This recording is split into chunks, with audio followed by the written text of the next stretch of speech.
God is a thought who makes crooked all that is straight, meaning God actually is not so simple, straightforward, honest,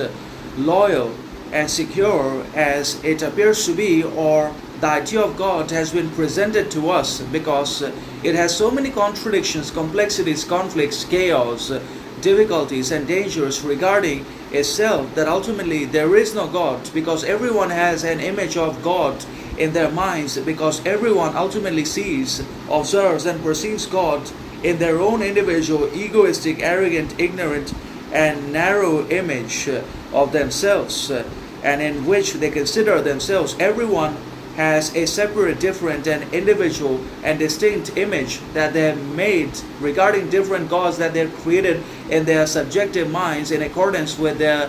narrow-mindedness, arrogance, ignorance, stupidity, ego, envy, and the other bad emotions and conditions as well, by which obviously most of the modern people and society is plagued by in one way or another. So ultimately, God is not so straightforward. Now, God may appear to be straightforward, but God is not necessarily straightforward, honest, forthright at all. And the moment we start believing in the idea of different gods and religions, we are no longer able to distinguish between what is real, what is illusion, what is right, what is false, what is acceptable, what is unacceptable, what is just, unjust, fair, unfair, and so on and so forth, because different gods are going to expect us or desire us to do different things or present our actions, character, relationships in different ways, and different religions are also going to do the same things to us. So ultimately, the only way to achieve clarity, transparency, ambition in our lives, and to basically focus on the development of integrity, morality, character, and maximize and prioritize sovereignty, individuality, independence